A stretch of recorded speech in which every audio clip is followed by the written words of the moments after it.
Hey everybody, what's going on? This is Zenrot. I'm here today with D-Free. We wanted to talk a little bit about Dragon Ball Super, specifically the ending to the Future Trunks Zamasu arc. Not the stuff that y'all want us to talk about, because I know everyone wants to talk about that Spirit Bomb Sword and Vegito Blue and all that stuff, and complain and stuff, but that's not why I'm here. Do you think that the ending of that arc was unnecessarily dark? Like, those little kids are dead and Yeah, gone forever, and no one seems to care. nobody cares. Yeah, it's. I think that they tried to, redeem it by saying we're gonna turn back time. We're gonna put you two into this timeline that already has you two, but on the contrary, everybody else is still alive. But then in the back of your head, you're like, well, they're still alive, but they're dead. Like their versions are dead. So what's really dark about that? I'm gonna throw a curveball. What's really dark about that is none of those characters know how all this stuff played out through this timeline that Trunks and Mai are going to, but Trunks and Mai. So they're gonna look at these guys like, oh yeah, you're dead.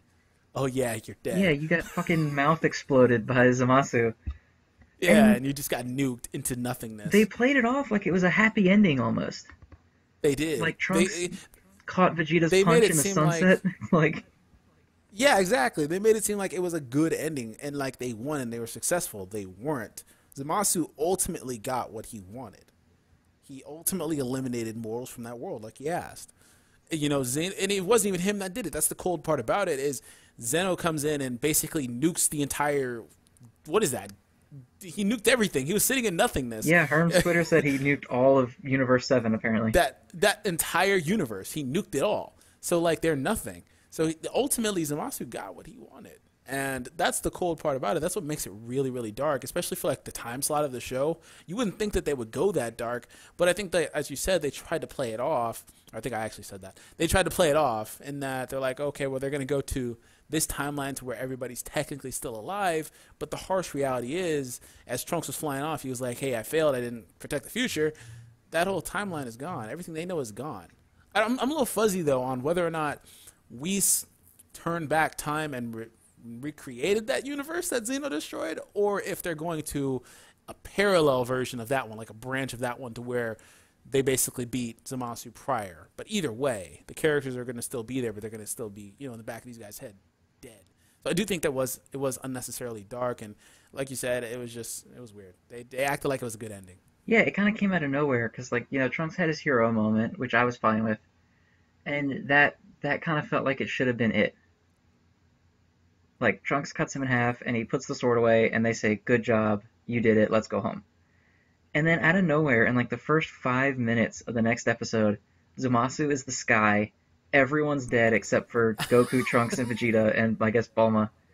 And My then yeah. Mai, yeah. And then Zeno shows up and he's like, "Fuck all this." And that it was in like the first half of the episode.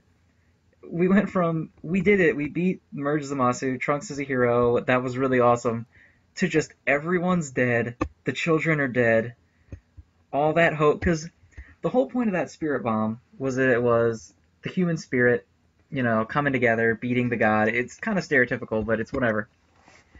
But then they completely 180 it with get fucked, the human spirit doesn't mean anything because I'm a giant murder sky and I just killed everyone anyway. It means nothing. Get Yeah, fucked. it means nothing. You're fucked. Everyone's dead. Yeah, there was a lot of symbolism in that, as you said, in that everything with Trunks, everything related to Trunks, dating back to DBZ, was always hope. That was the main concept of that character, and you see in the ending of this arc how everybody was like, "Trunks, go, go, go!" They somehow miraculously form that spirit bomb behind him. He absorbs it and he wins, and you think that it's all good to go. And honestly, that whole ending sequence of that next episode, where Zamasu becomes, the universe and everything like that and spans across timelines, none of that really honestly had to happen because it didn't really change much in the grand scheme of things other than Zeno had to come in and nuke the universe. They could have just ended it there and it would have been okay. That was completely 100% unnecessary. So they wound up finding a way to eliminate everybody in that timeline to where I think that I just honestly think that they wanted to have a storyline where the villain actually technically wins because it just didn't work out for these heroes in the end. I don't know whether or not, Goku could have done anything or Vegeta could have done anything had they had their power to transform and so on and so forth. I don't think they could have, even though Goku implied that he could. But it was weird. The whole ending was just weird. It was edgy and dark. I think that the funny thing about it is too, is that Dragon Ball Super has this affinity because, like I said, time slot and their general audience that they're targeting, they have the affinity for making everything super lighthearted and jokes all the time and tension killing. Like for example, when Black came and destroyed the time machine, immediately that's followed up by the Pilaf gang and firefighting and stuff like that. So they kill the tension and it's just very, very soft. And they don't even show blood most of the time and things like that. But you think about it, that actually is one of the most dark things that has happened in the entirety of the series. The entire timeline is gone. The Dragon Balls are gone. There's nothing they can do about that. Yeah, and with Dragon Ball especially, it always kind of feels like, regardless of the awful shit that the villain did, everything kind of comes back to normal at the end. Because Dragon Balls, they can do whatever they want. Yep. The only time I guess it really felt like that didn't happen was when Goku chose to stay dead after Cell. That was the only time anything really felt like it had that much consequence. Which, I mean, you can discuss whether or not having no consequences is a bad thing. I mean, I don't really care. But this is such a huge 180 from what they usually do. It's actually going to segue me into another question that I want to ask you. Do you think that we're going to see Trunks again before the series ends? I actually, if you asked me this prior to the ending of the series, I felt like there was, or the arc, excuse me, I felt like there was substantial evidence to say no. And I was actually going to do a video on it personally, but never really got around to it because I felt like, they hammered home to that character, hey, all this is happening because you decided to go back and change the timeline, all that stuff. They destroyed his time machine. They were then using his time machine from like the Cell timeline with the one that Cell stole. And I thought that, at the end of that, at the end of all that, once everything was resolved, they'd just leave Trunks there and then Goku, Vegeta, and them would go to the future. And then, or the past, excuse me, where they came from, and everything would just work out. But now the way it ended, I feel like it's so open-ended. It's really ambiguous to where they could legitimately bring him back at some point in the future, even though they had a moment there with Goku and Vegeta, and they were like, "Hey, look, you basically are strong enough now at this point to where you don't need us." I feel like they could find a way to bring him back into the series. But had you asked me prior to basically the last couple episodes of that arc, I would have entirely 100% said no because I just felt like everything pointed in that direction. Whereas now he's gotten so strong, he's one of the characters that's on par with Goku and Vegeta, even though they're not the strongest in their universe. He's up there with them, and they say, hey, you're good enough to do things on your own. You don't need us. You're strong enough. I feel like, with maybe the tournament arc coming up or, the other stuff coming up, not to talk too much about it, there's a possibility that he's going to come back. And I think most of that is mainly on the fact that they let him leave with that time machine. I think that's the main thing because he didn't have a time machine. Everything else was gone, everything like that. And I feel like he really learned that manipulating time is not his place. So I don't know at this point because they got to a point where they didn't even care anymore. They just started back and forth, which is time travel. And I'm like, okay, yeah, they just don't care. They don't care about the taboo of time travel. They don't care about the ripple effects of how they change things. They don't care anymore. So he probably will come back. And in looking at it from an outside view, the whole thing with Trunks, this whole arc was fan service. I'm just going to be honest, it was fan service. So if Toei got good sales from this stuff and they're selling toys and all that, he'll probably make a return. Yeah, well, fan service, it definitely is a part of it. Yeah. Well, it's weird because right after that, in one of the filler episodes, Bulma is making another time machine. Making a time machine. And Beerus destroys it. And in the process of destroying it, he destroys future Bulma's notebook. Yep. Which is like the last thing from Trunks' timeline that still exists. Yep. So Bulma has no means of ever recreating it again, but they let Trunks leave with his. Yep. I mean, I guess Whis could have destroyed it when they got there, or Beerus could have, because he said he was going to tell that timeline's Beerus about it, but they didn't say that to us. Nothing conveyed that information to us if it happened. Yeah.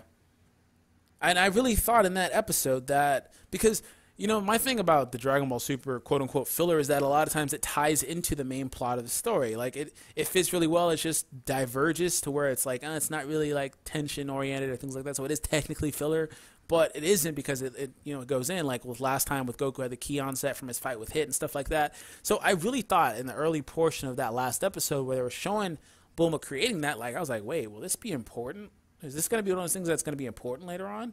But they immediately shot that idea down with Beerus showing up and somehow knowing where it was and destroying it, and in the process, coincidentally, destroying the notebook as well. So it's like, it's weird, because I think the main important thing is Trunks has a time machine. So legitimately, what that means is, logically speaking, if a threat becomes too much for him, he can escape back there, and they would help him again. That's the reality. And we never thought that he would come back again anyway, but somehow they found a way to raise the stakes in his universe and bring him back. So I don't know. Yeah, it'll be interesting to see. I think there's a pretty good chance he'll come back too. Even if it's not something serious, if it's not another Goku Black or Zamasu or whatever, because I don't want them to rehash that shit again. Like, oh, Yeah. future Beerus fucked it up, and there's Zamasu's back again. Like, I don't want to deal with it again. I feel like if he comes back, he will be in the tournament. He'll be a Universe 7 member of the tournament team. Yeah, I thought about that. Because it could be they could have a really cool squad with, like Goku, Vegeta, depending on how many attendants they have, is Trunks if they let him come back, and maybe Gohan if he has actually been training and things like that. They could have a really cool squad. So possibly, I think that's where he's most likely to come back Yeah, and especially when you touched on the fan service earlier, I can't imagine a more fan service tournament team than Goku, Vegeta, Trunks, Gohan, and Piccolo. Yeah, and that's perfect too. It's a perfect environment. Let Trunks showcase all the moves he learned from Daddy. He'll bust out his Sharingan in the arena. Exactly. He said, "Oh yeah, I learned this from a guy named Sasuke in my timeline." Sharingan. He taught me how to copy everyone's moves. Oh my That's how god. I knew how to do your final flash. And your Gallic gun, and that thing you did when you blew yourself up against Boo. Yeah, the fight. Oh wait, I wasn't there. Yeah, I wasn't even there for that, but I know how to do it anyway. Oh man, Alright, well, I don't know. thank you for coming on and talking about it with me. I wanted to get something out there because I felt like that ending was not super norm for Dragon Ball, and if that meant anything, or if it was just them cashing in on grim grittiness or what. But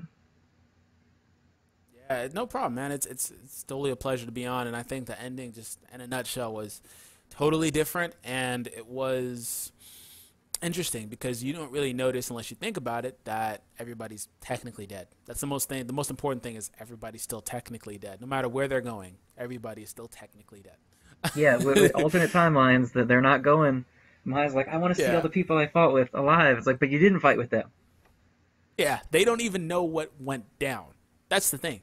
They won't even know what went down because they're going to go back so far in time to where basically at the point where basically Beerus would still be there. So this pretty much predates Black killing Trunks' mom and everything. So all these guys are not even going to know who Black is. Yeah. So Also, I mean that's a good thing for them, right? Like they can just continue rebuilding their civilization.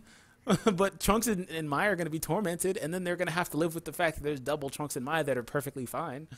yeah. Also, not enough time to talk about it now, but that what you just said raises an interesting point that they're going back while Beerus is still there. That means that Yep. they're going back to before Trunks fought Boo, Yeah, that.